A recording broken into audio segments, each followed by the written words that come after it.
Immortality may be fleeting, but fragments of silicon are forever.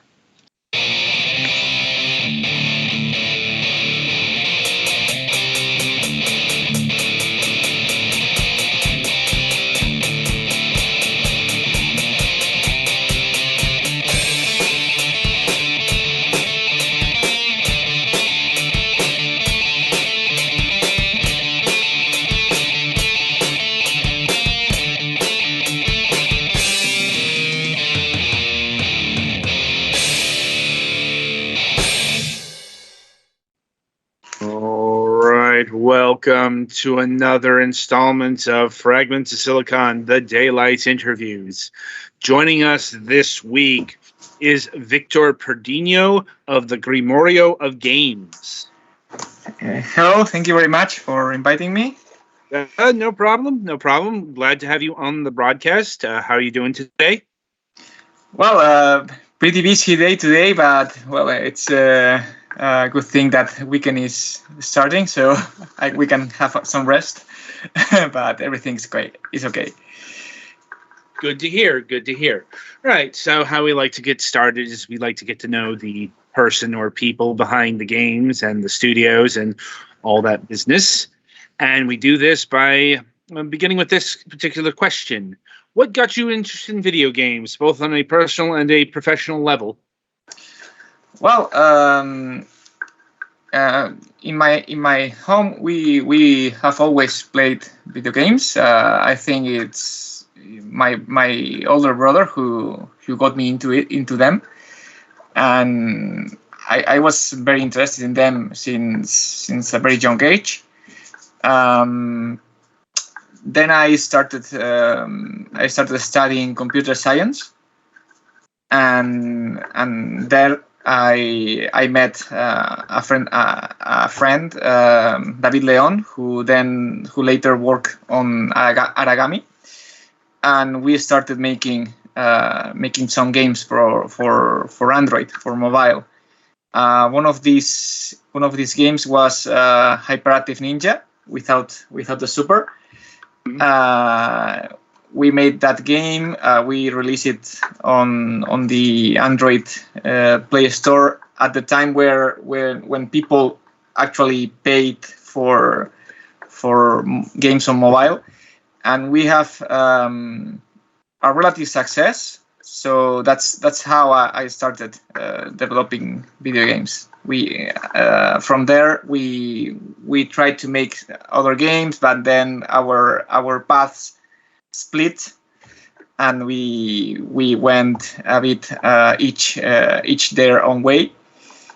And well, I continued making video games by myself, and well, that's how we get to where we are today. And are you still a solo dev, or do you work with others? No. I am now. Grimorio is now a team of 11 people. We have been growing since our first game that was Super Hyperactive Ninja. Now with the super part, we were 2 people when we started, just Javi and me. We made this game. This also was a relative success, especially for a 2-people team. After that, we started developing Sword of the Necromancer, the first one. We ended up being 5 people in the team. And after Sword of the Necromancer, we started working on Sword of the Necromancer Revenant, which is 3D. So we had to change the team because part of the team was specialized in pixel art and all that.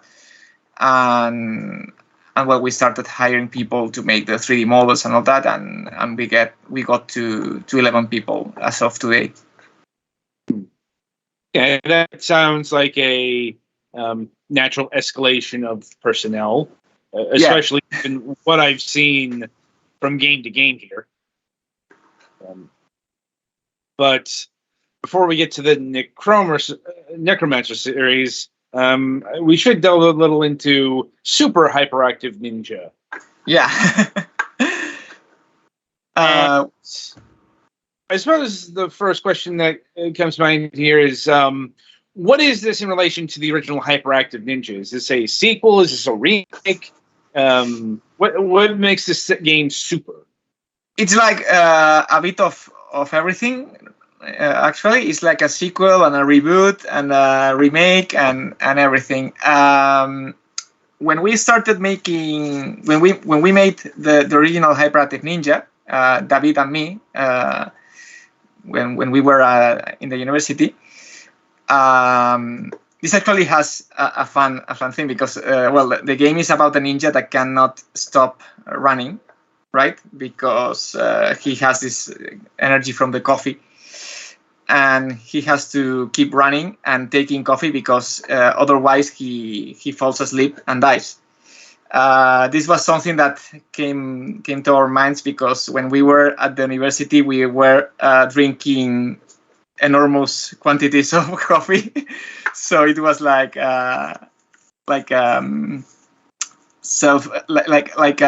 autobiographic game. So we made that game for mobile.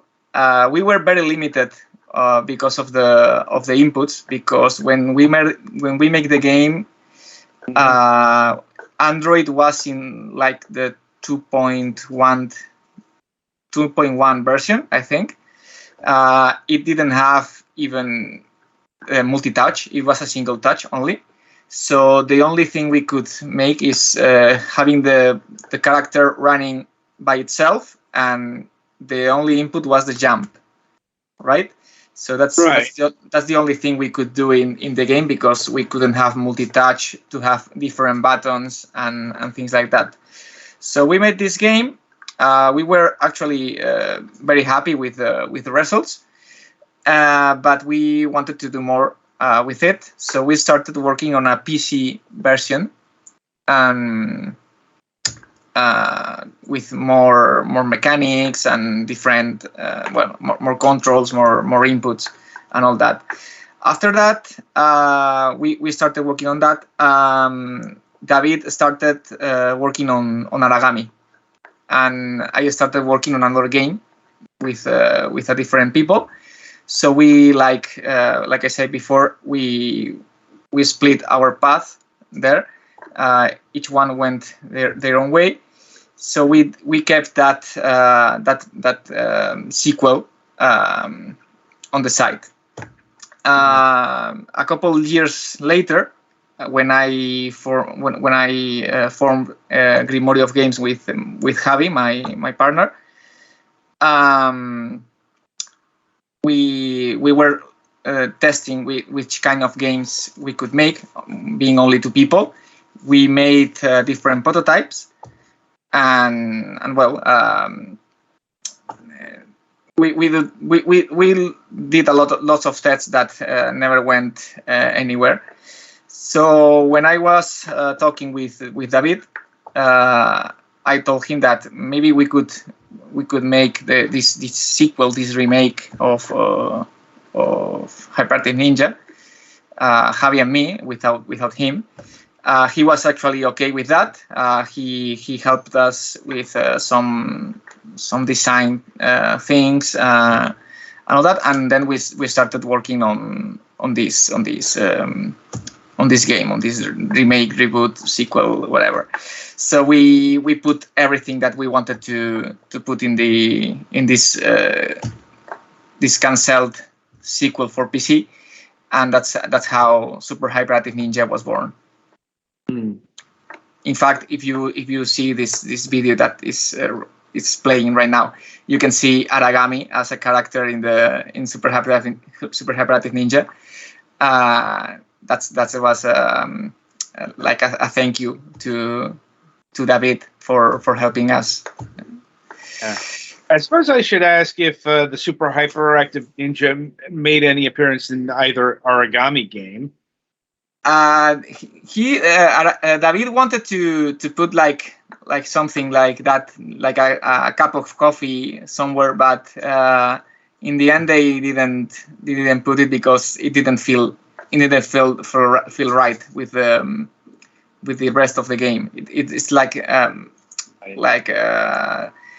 it doesn't fit, right? Because the thing about Super Hyperactive Ninja is like it's like a comedy game. We have this coffee and ninjas that don't really mix, and having like a cup of coffee, it will be a bit weird. But I think that they have something around, like an Easter egg around there. I could see, I could see like a cup of coffee working on its own, though that might be a bit generic for a reference. Yeah, but we understand it. The people who worked on it will understand. Right. Anyway, so was Super Hyperactive Ninja a comparable success? Yeah. We sold like 20,000 copies in the first year.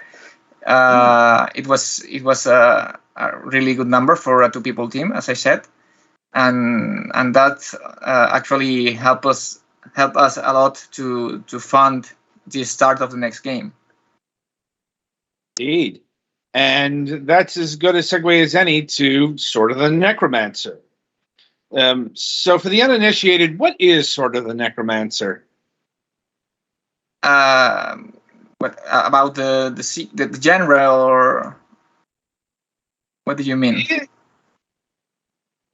Well, I mean, what's the game about? Oh yeah, sorry.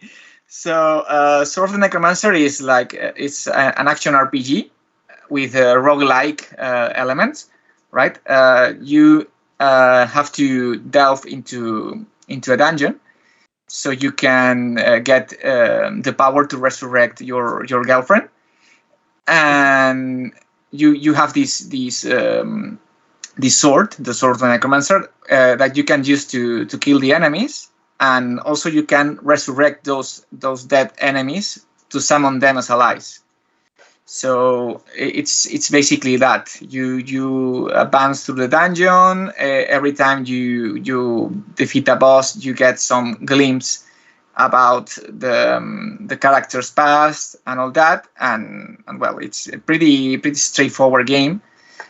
We don't say it's a roguelike because it's not a roguelike, but it has these elements like the procedural dungeons, the randomized loot.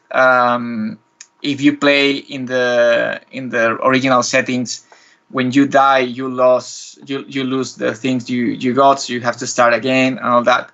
So that's Sword of the Necromancer, basically. A rogue-like, I think they call those. It's not actually either a roguelike nor a roguelite. It's it just has these elements, but it's not designed to be a roguelike. Yeah. There is no, for example, there is no meta progression. There is no unlockables. You know, that's the rogue lights, as in a light rogue. Yeah. Believe me, it gets confusing. Yeah, this label has lots of meanings depending on who you ask. Well, it's a couple of labels, technically speaking. It's no less cumbersome, but nobody's been able to invent anything better. Anyway, so I suppose my first question in regards to this game is, well, why push forward with this instead of, say, another hyperactive ninja game? Well, we actually tried to make like a 3D game for Hyperactive Ninja, because we felt that it was like the natural progression. But we tried, and we didn't feel it was right. We didn't feel that it was it felt good playing, right? So we didn't want to make the same game, but more. We don't want to make another 2D game like a platformer and just make new levels and new mechanics and all that. We wanted to do a different thing, so that's why we tried to make it 3D. After that failed, we tried to make another kind of game, but it was too complex for us at the moment. We were like 2 people. Right. So we started looking for games we could actually make as a 2-people team. And again, speaking with David, we were talking about games from our childhood, and Azure Dreams came out, right, in the conversation. Azure Dreams is a game for PlayStation, the original PlayStation. Mm-hmm. That is actually a roguelike, a real roguelike. It's even turn-based and all that. It's also based on cells. The movement is based on cells and all that. We were talking about the game and about the mechanic it had, which was when you defeated a monster, you got like an egg from that monster. You took that egg to your home, take care of the egg, and then the egg hatched, and you get the monster you killed, and you could use that monster as a familiar and go into the dungeon and defeat the other monsters. We were talking about this mechanic, that it was a very interesting mechanic, but it was a bit too many steps, right? And we thought that we could make it more straightforward, more automatic, more like you defeat a monster and you get the monster in the same moment. That was to adapt the game to more modern roguelike take, right? Because the modern roguelikes aren't turn-based anymore. They are more action games. So we started thinking about that, about taking this mechanic from Azure Dreams to an action roguelike. And that's how the Sword of Necromancer was born. We needed an item that could both kill and resurrect the monsters, and that's what we thought to make the Sword of Necromancer. And after that, we started thinking about the story and all that. And yeah. Well, who handled the story and the writing of myself? I did myself. I was the game designer, the programmer, and the writer of the game. Let's see. And what is the story of Sword of the Necromancer? Well, the story starts at the end of the story, actually.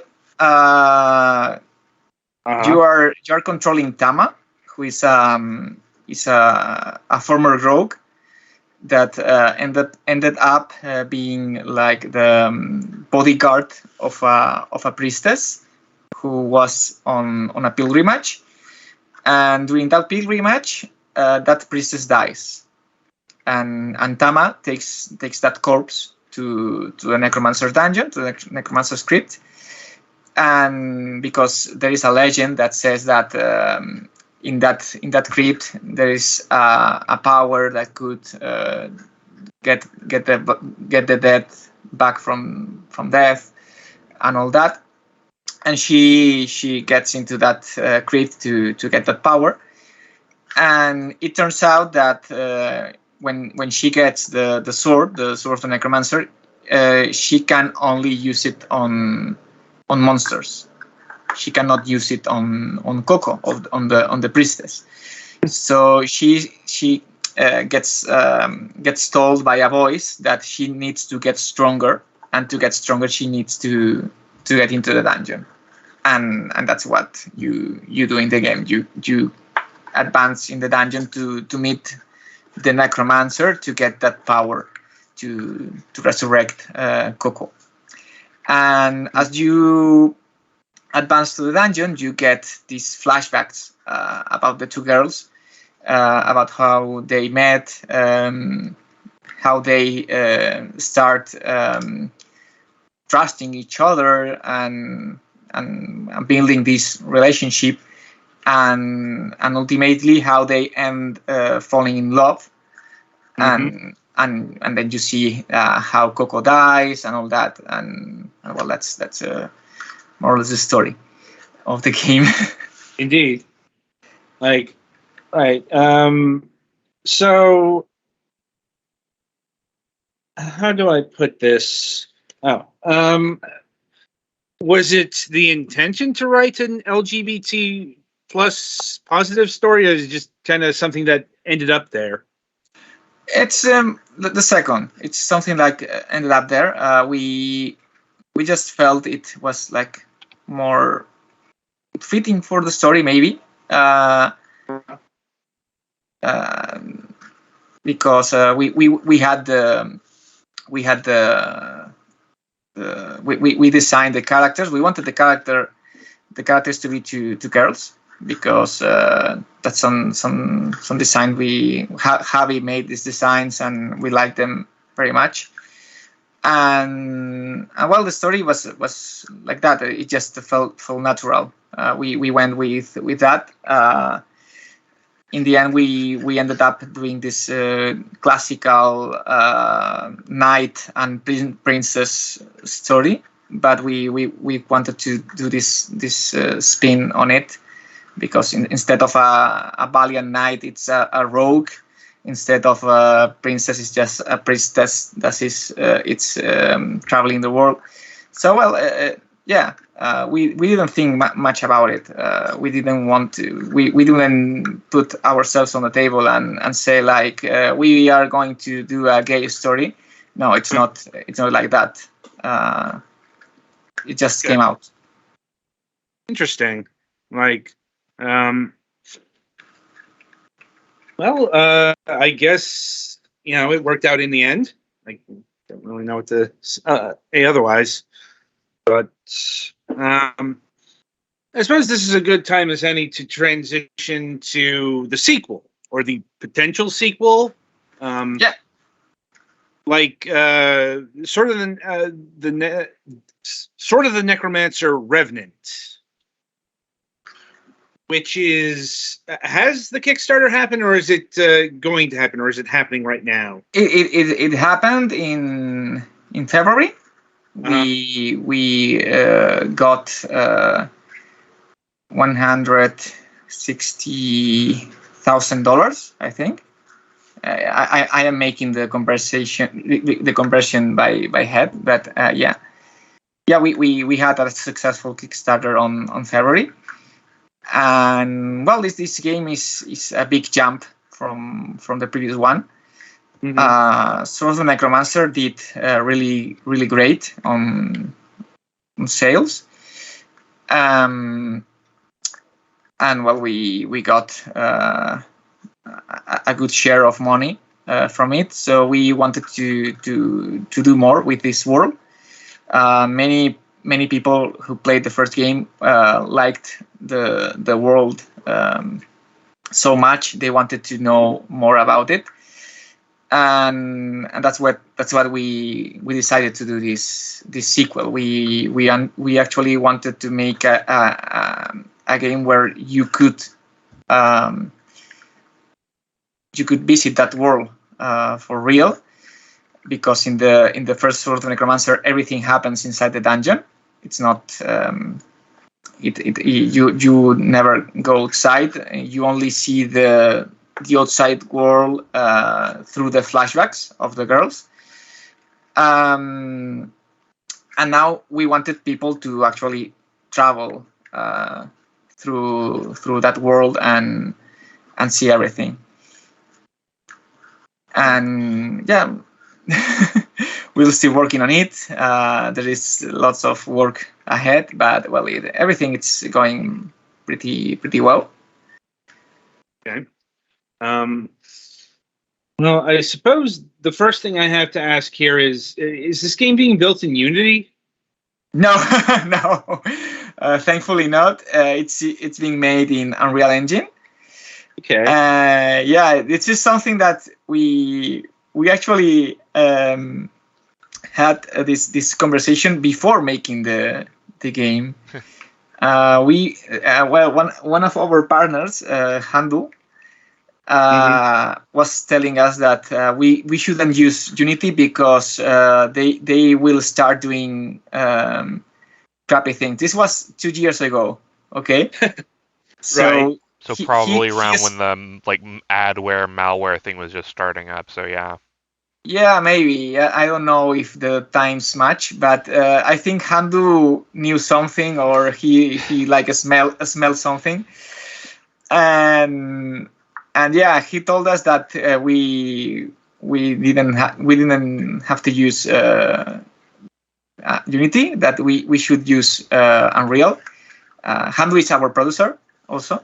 So we went with it, and we started making the game in Unreal, and we are very happy about it because we don't have to think about the change in the EULA and all that. There, didn't you? Yes. Yes. Now, is this your first experience in Unreal Engine? Yeah. We the real experience, yes, because we tried to make we made some prototypes. We tinkered with it a bit, but it's the first whole game we are making with Unreal. Yeah. Yeah.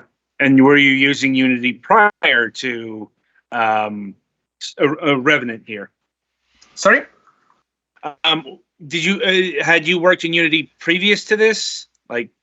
Well, I am a teacher in a school, and we use Unity there. So yeah, I have used Unity, but I've never made a full game either in Unity. But I had some experience with it. Yes. So I'm presuming that the original Sword of the Necromancer and the Hyperactive Ninja series were made in, say, Game Maker. Yeah, both games were made in Game Maker. Yeah. For example, when we started making this 3D Hyperactive Ninja, we started making in Unity. We also had some detective game that we also canceled because it was too ambitious for a team of 2. That also was made with Unity.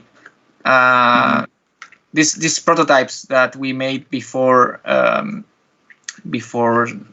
making Super Hyperactive Ninja, some of them were also in Unity. So we had worked in Unity a few times. We didn't release any game made with it, but we had some experience. It was using Unreal was a big change, but not that big because I am very experienced with C++.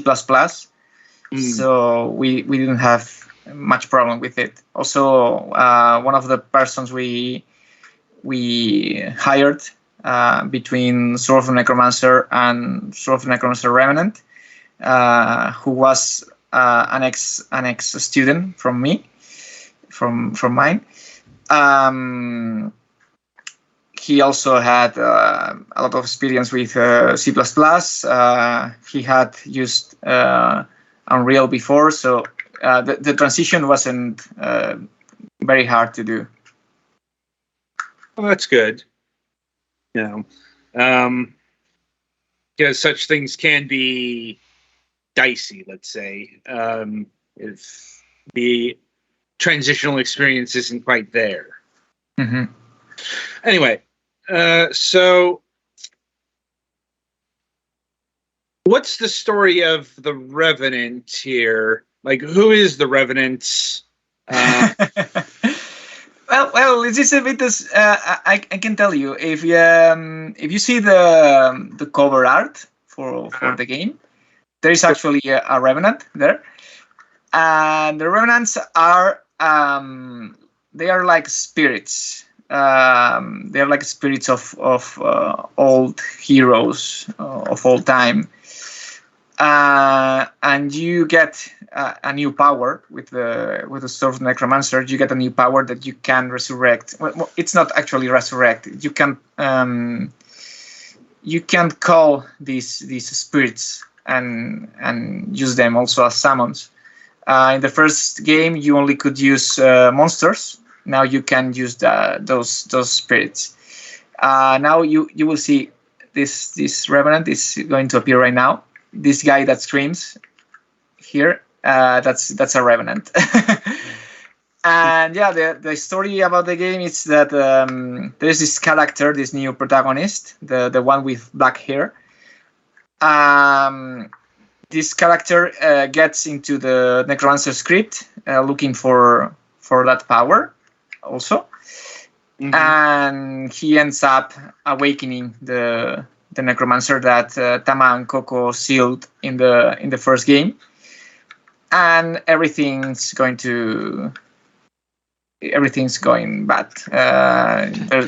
There starts appearing monsters starts appearing in the world. There is a city that is destroyed that you have to reconstruct and all that. And then, well, you have to fix the things. And you have the help of Tama and Coco, which are the protagonists of the first game that you can also control to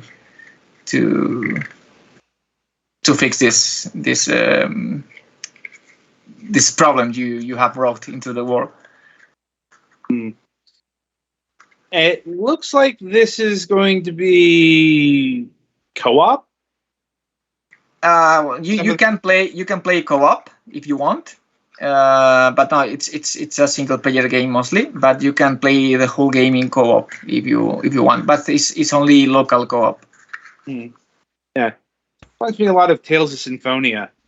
Yeah, that was the idea. Well, we wanted to hit that nostalgia from people around our age. When we made the first Sword of Necromancer, we found out most people who played it was between 25, 30-year-old, and well, that's people who grow up with PlayStation 2 games. So that's why we choose this style. We are aiming for Tales of Symphonia, Dark Chronicle, Dark Cloud style. Yep. Spot on. Honestly, the art to me looks like it's from like some of the more modern East games from Nihon Falcon. Maybe could also. Well, that's maybe a coincidence, but we are aiming for this. We are trying to make like a remastered PS2 game look. It's the pitch we have. That's why I was a bit stunned to hear that this was Unreal, because I'm not used to, not completely, but like not used to Unreal Engine being used in this kind of capacity. Yeah, usually when people are using Unreal, they're pushing the graphics as hard as they can. Yeah. Well, and going in the more photorealistic style. Because they use the default Unreal settings. Basically. Right. Unreal is built for that kind of lightning and all that. But you can use Unreal for whatever you want. Actually, there is people making 2D games with Unreal, which is a bit overkill in my opinion. But there is people out there doing that. You can actually do whatever you want. You just tinker with shaders and all that, but most people just use the default settings and go with it. Yeah. Because Unreal excels at that. Excels at this photorealistic graphics. It has this photogrammetry thing. It has lots of things to do this kind of graphics. But well, right. Now, is this going to play more like a traditional role-playing game? Yeah, this is going to be like a Zelda game, but whenever you enter the dungeons, it starts going like a procedural dungeons and all that. Yeah, you can select the level you want to play. It's a bit different, but outside the dungeons, it's like a Zelda game. You have this open fields. You can go wherever you want, like in the Hyrule Field in Ocarina of Time. The story is not open. The story is linear, but you can visit the different towns and all that. Maybe you don't have anything to do that, anything to do that there until you unlock the next part of the story and all that. But you can visit. You can go wherever you want. And then you go, for example, there is a town that has a volcano nearby, so that's the fire dungeon. Then you have another city that has a forest besides it. This is the wind dungeon and all that. And yeah, the structure of the game is more like a classical Zelda game, like the 3D Zelda game. Right. And does that include like the addition of, say, puzzles? Yeah, there is some levels of the dungeons are not procedural; they are handmade, and they have puzzles. Also, some of the procedural levels can have little puzzles that are pre-made. But yeah, there's puzzles. You have to actually use the monsters. Here, for example, you can use the monsters to bypass blocks, like it can be seen now in the video. For example, you have a river in front of you. You can use a monster that has the power of ice to freeze the river and make a bridge so you can cross. Things like that. Then you have the typical push and pull boxes puzzle, levers, things like that. You have we are aiming for a different kind of game with the sequel. We don't want to make the same game, but more of it. We want to expand on it and try to make different things. Yeah, I definitely say you're already succeeding in that regard, because this is, if nothing else, not the same game over again. It's definitely different, even though it is a sequel to sort of the Necromancer. Like, it's I believe an aspect we haven't yet touched upon is the city builder. Because we've seen it a bit in the trailer. And I see it mentioned here on the Kickstarter page, because you will also have the ability, like in the Dark Cloud series, to build a village. Exactly. Yes. And will, like, the building mechanics and all that be like, if you play Dark Cloud, will you be familiar with it here? Yes. It will work very similar to Dark Cloud. Basically, at the start of the game, as I said, the Necromancer awakens and destroys a city, and it's up to you to reconstruct it. In fact, it's one of the requirements to go fight the Necromancer, because there is like a magical gate that will only open whenever the city has reached some degree of development. Mm-hmm. So you have to instead of finding the city elements in the dungeons like in Dark Cloud, you get them by doing side quests. If you help the people in the towns, it's like that people tells you about their favorite thing, their favorite their home or their favorite thing, and you learn about it, and you can construct them if you have the materials.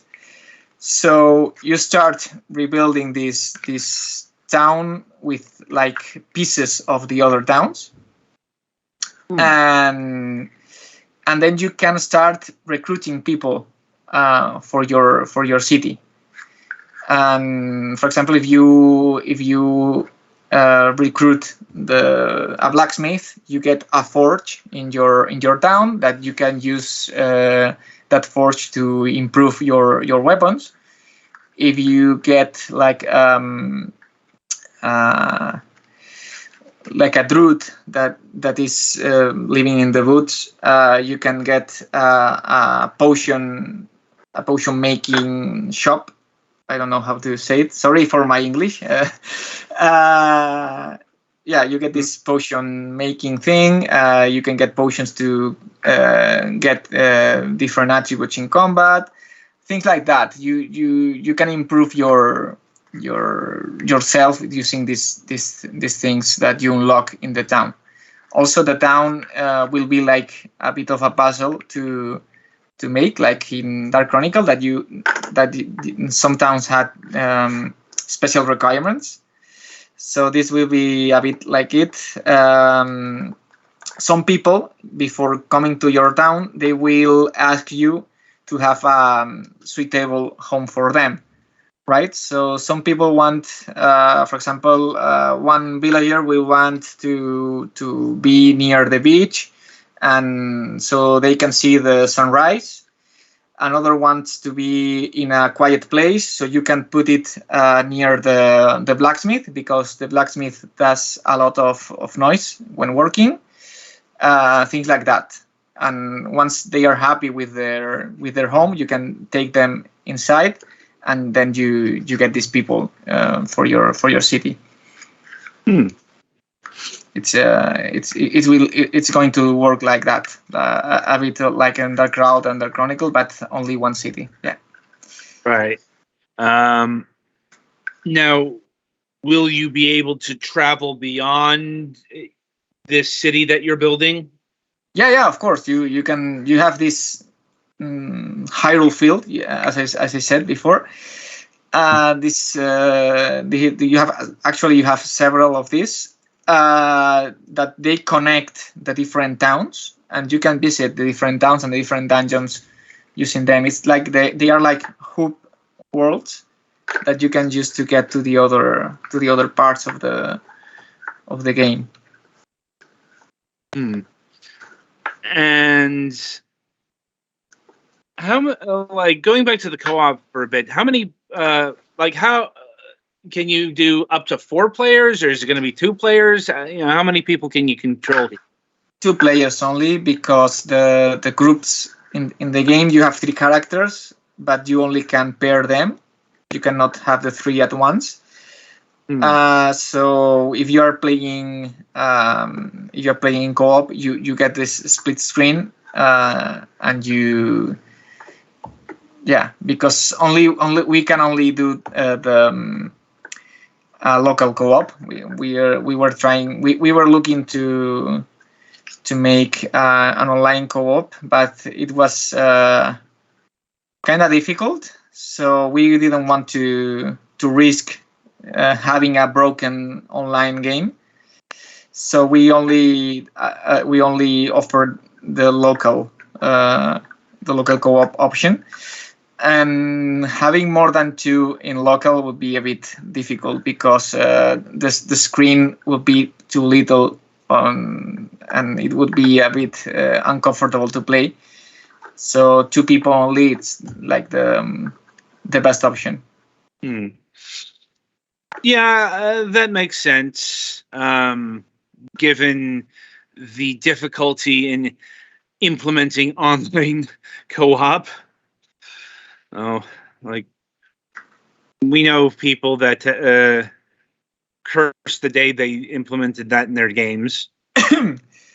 Mostly because there's always lots of problems when you release the game.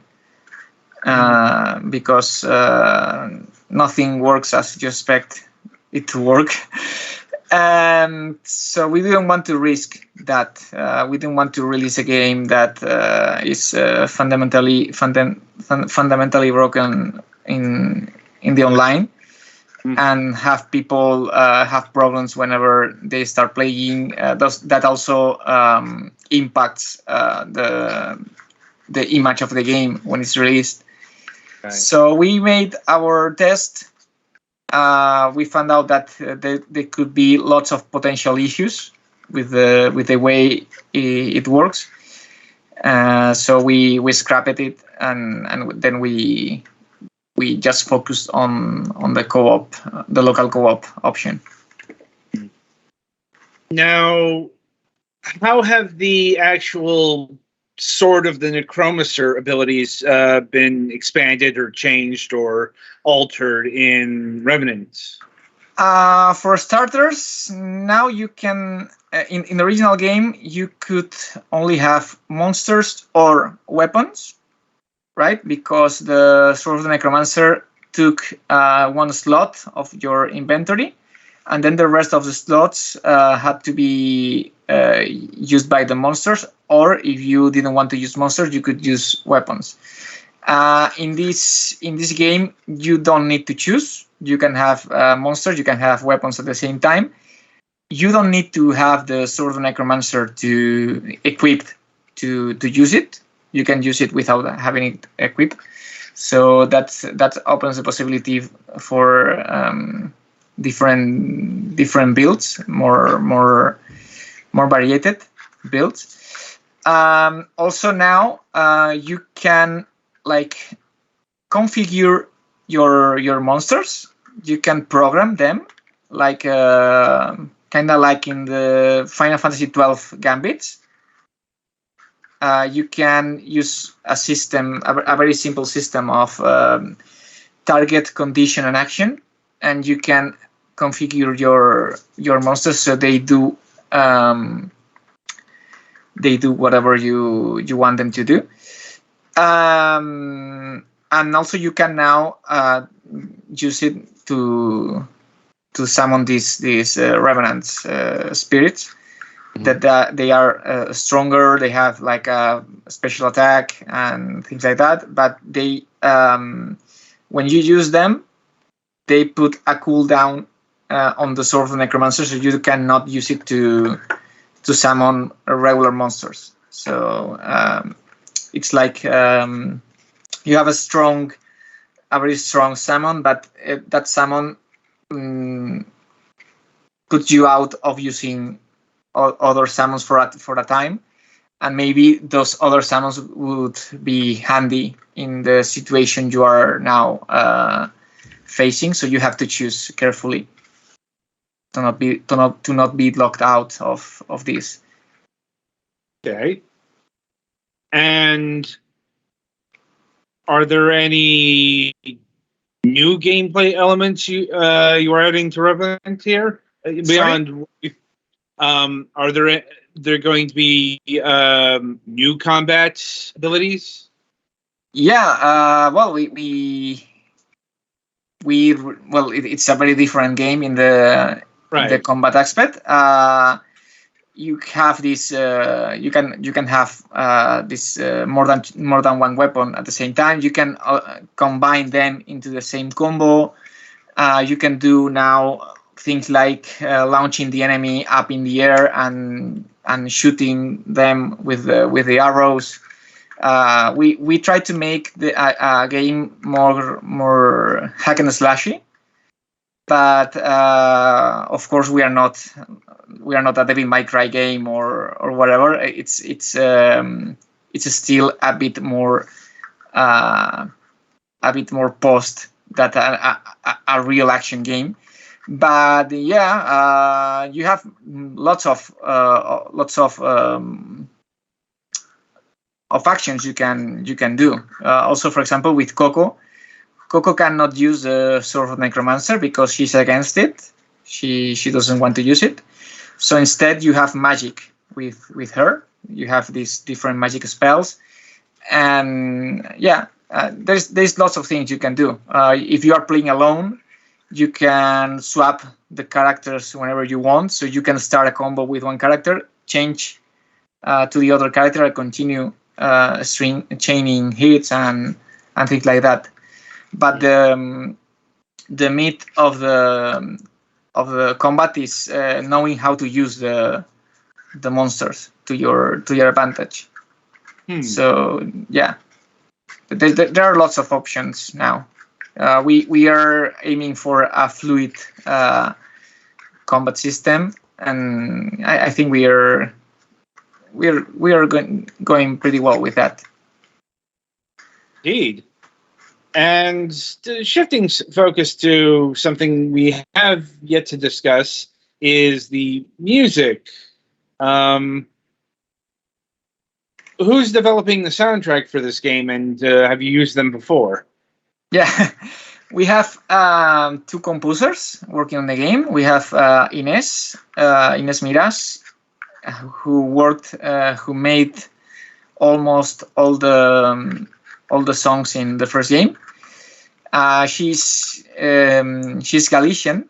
She uses sounds from her folk music, and it has this Celtic style that sounds very very nice. And then we have Dale North, who on the first game made the final boss game, the final boss song, alongside Amy Evans from Nier Automata, and they are coming back.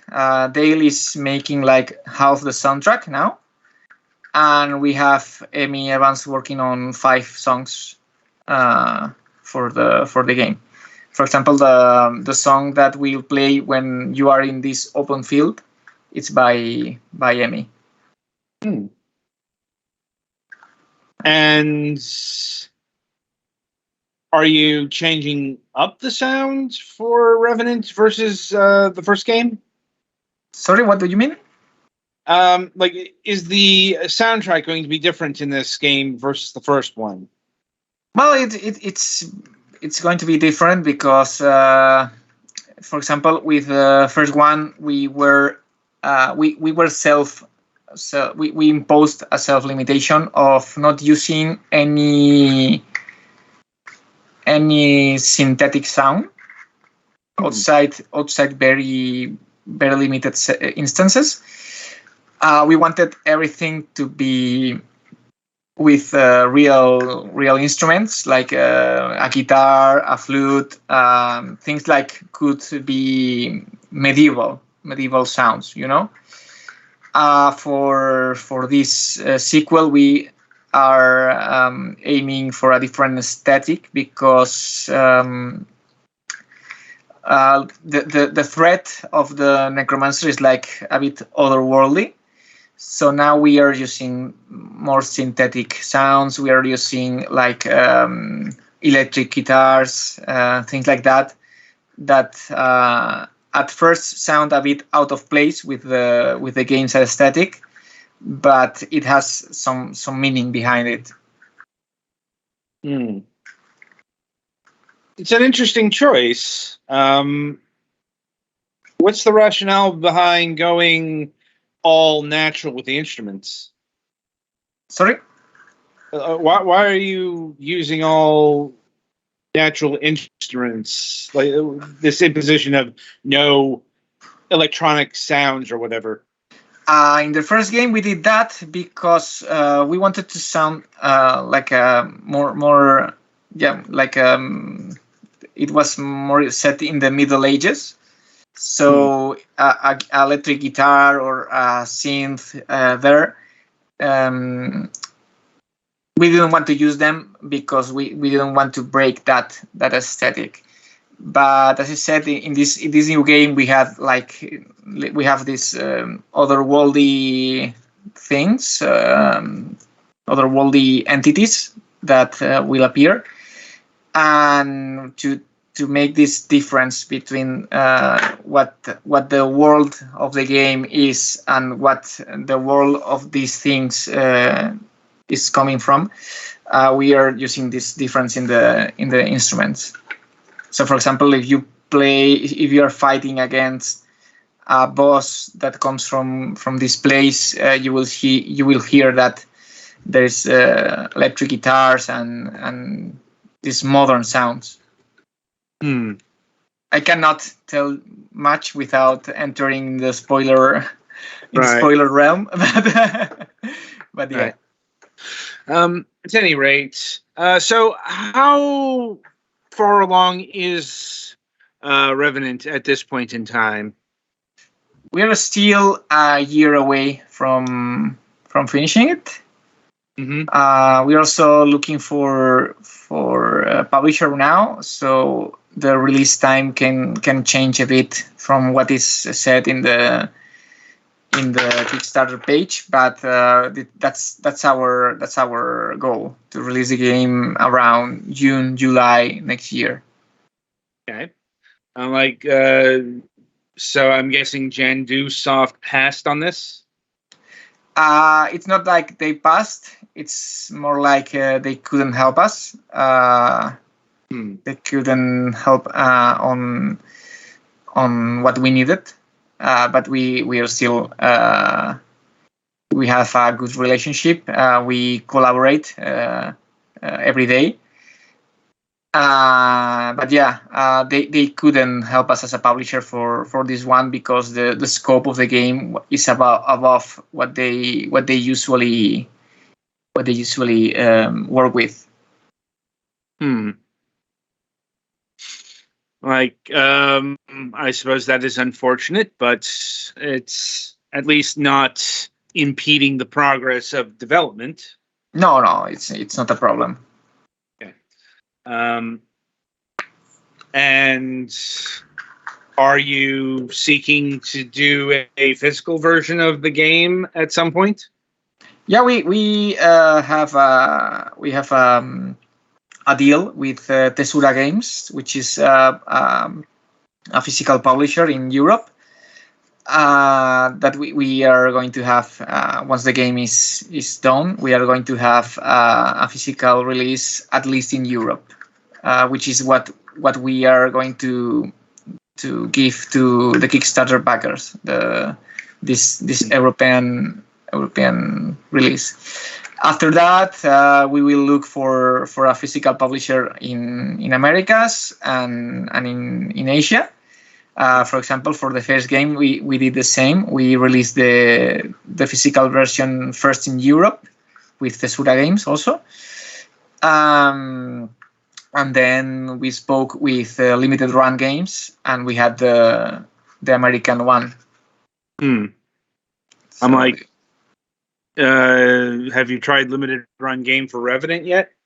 Not yet, because they want to wait until the game is done.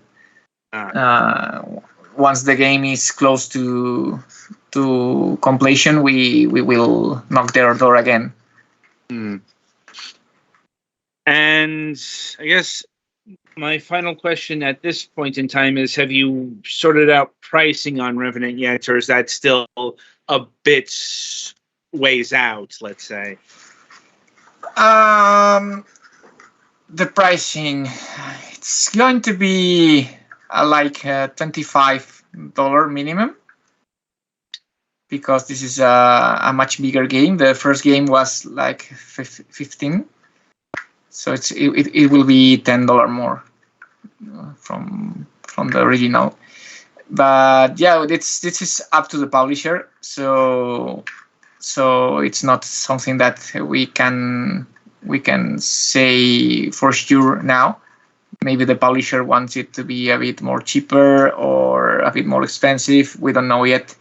But yeah, it will be around that price probably, because and taking into account the cost of developing it and how much we expect to sell and all that, that's the price we are pondering about.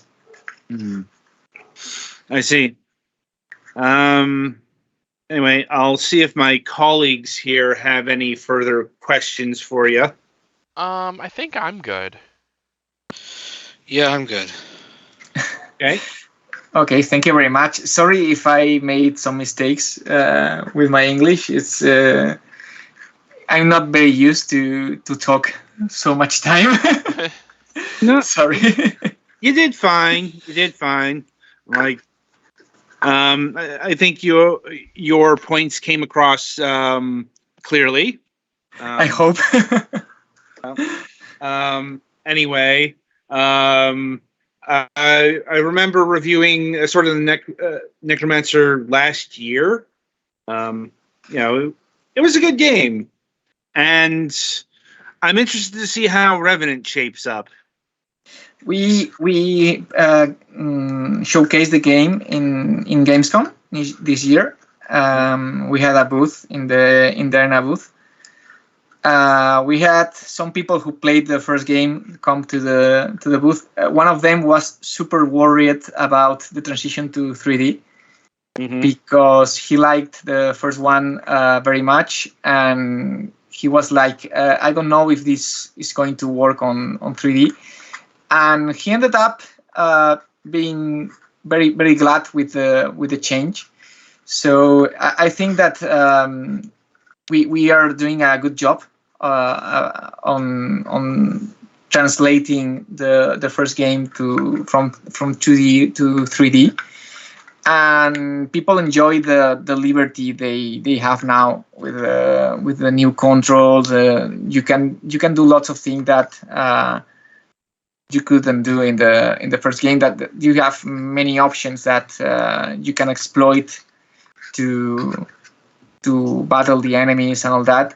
And I think that if you have played the first game, you will feel at home with this, but you will be like more free, you know. Well, once again, I look forward to seeing the end results here.